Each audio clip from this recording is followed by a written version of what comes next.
la pandemia ci riconsegna un panorama di difficoltà che non pensavamo neanche probabilmente di avere, a partire dalla medicina territoriale di base, la sua capacità di reazione, il personale sanitario, un sistema che funzionava è messo in crisi in questo momento.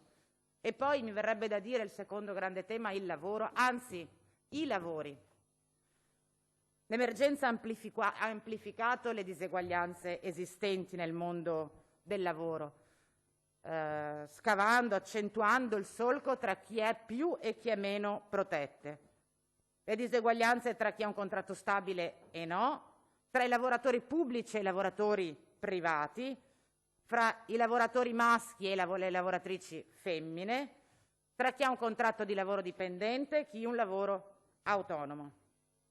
Ecco dunque, secondo me, questa manovra non avviene nell'ordinaria, ma si colloca dentro una crisi di persistente, preoccupante, crescente emergenza sanitaria che ha evidenti e pesanti risvolti sulla vita economica e sociale delle persone.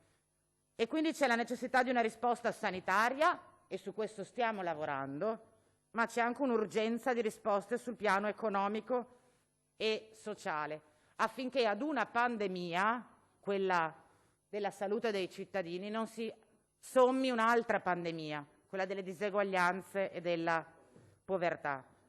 Quindi noi pensiamo che questa manovra avrebbe dovuto essere disegnata in maniera completamente diversa. Occorrono interventi di sostegno alle categorie economiche più danneggiate dalla crisi e interventi di sostegno alle categorie sociali più danneggiate nella loro fragilità. E io penso che la fase in cui la Regione si limiti ad indicare i problemi al Governo e a sperare che il Governo ci dia le soluzioni è una fase che deve finire. Abbiamo 30 milioni di euro, abbiamo un mese di tempo davanti, a nostro giudizio avrebbero dovuto essere impiegati con questo tipo di finalità. Questo tipo di manovra ci saremmo aspettati in questo fine d'anno, una manovra in grado davvero di destinare le risorse libere alle vere emergenze, quelle che non hanno più tempo, quelle che si fondano sulle preoccupazioni e sulle angosce, quelle che servono semplicemente davvero ai veneti. E invece purtroppo non è così. Non ci sono ristori straordinari per le imprese, non ci sono contributi per commercianti e terziario, non ci sono sovvenzioni per gli operatori turistici, non ci sono i sostegni aggiuntivi per i lavoratori. Io credo che questo sia il tema vero. Un assestamento di bilancio in cui ci sono gli assessori e le loro quote, ma non ci sono i veneti. Un assestamento di bilancio in cui ci sono gli equilibri finanziari, ma non ci sono, a nostro giudizio, le preoccupazioni vere delle persone. Ma dico che rispetto a ciò che è stato fatto ci si poteva aspettare qualcos'altro. Le faccio un esempio molto concreto. Avete costruito un bando per i contributi a supporto delle piccole e piccolissime imprese per il commercio e per i servizi.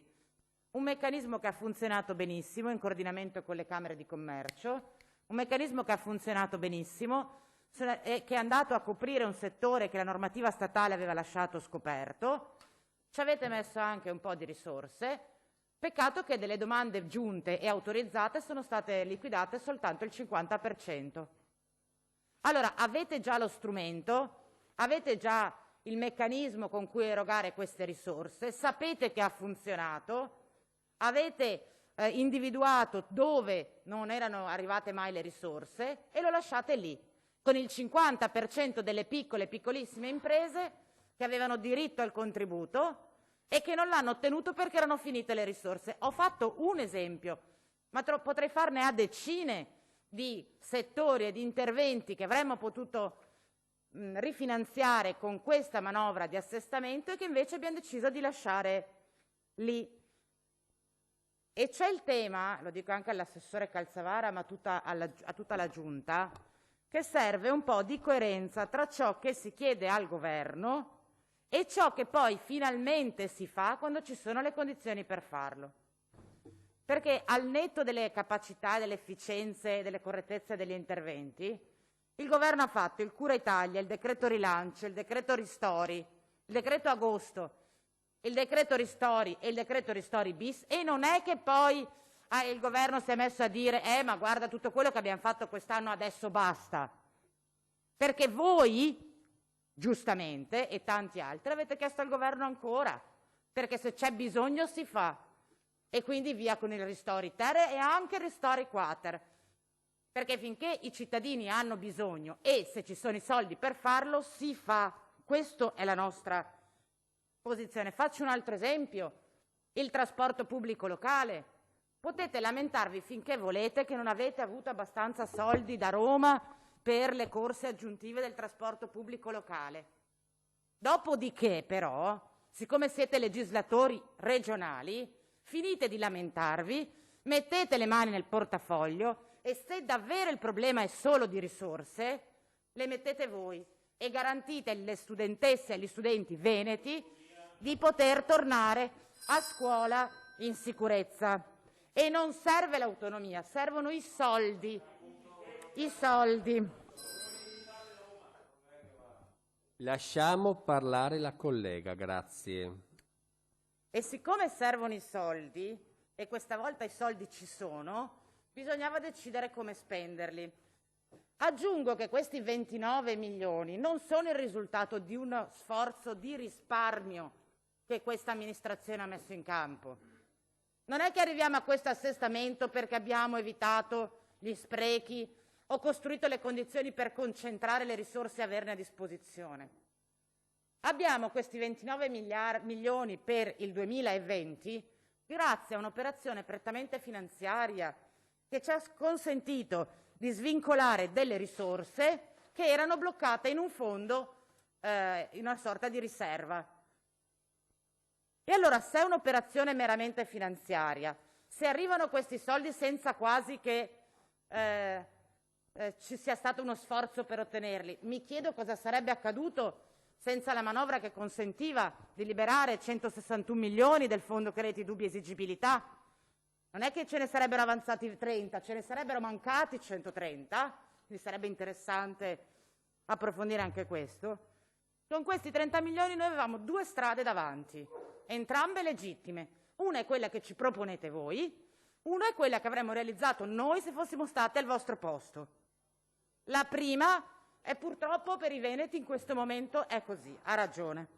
La prima è quella di costruire una manovra ordinaria, riprendendo, copiando ed incollando gli interventi che c'erano nel bilancio di assestamento del 2019, identici, milione più, milione meno. Oppure quello che chiedevamo noi, costruire un'operazione strategica di supporto per le imprese e i cittadini veneti che dentro questa pandemia, a differenza di qualcun altro, il costo e il conto lo stanno pagando e lo stanno pagando duramente. E magari fare questa operazione strategica individuando 2, 3 interventi su cui concentrare le poche risorse libere che ci sono. Trasporti, sanità, lavoro, imprese, famiglie. Ne potevate scegliere uno qualsiasi, andava bene.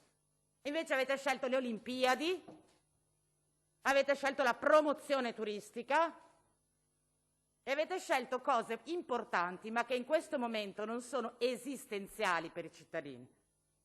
E infine, e chiudo, c'è il tema del fattore tempo, perché me lo potete dire che aspetteremo di vedere cosa c'è nel bilancio di previsione. Ma l'iter del bilancio di previsione è appena iniziato e la disponibilità di quelle risorse non ce l'avrete prima del mese di gennaio. E in questo mese e mezzo le imprese che sono chiuse, i commercianti che non vendono, gli operatori turistici che non lavorano, aspettano la sessione di bilancio della Regione del Veneto. Guardate, io ve lo dico con tutta la sincerità del caso, e sarebbe bello che anche qui, come avviene in altri livelli istituzionali, le forze politiche trovassero un terreno di confronto, non tanto sul cosa fare, ma sull'argomento condiviso, e cioè lo sostegno ai cittadini. Io ve lo dico, a nostro giudizio una manovra economica come quella che ci proponete oggi, non dico che sia dannosa, è inutile, non dà nessun supporto alle vere emergenze che noi vediamo e che negli interventi abbiamo cercato di raccontarvi. Quindi, ripeto, un conto è non essere nelle condizioni di fare, ma quando si decide di non fare c'è una responsabilità di cui è giusto assumersi il peso.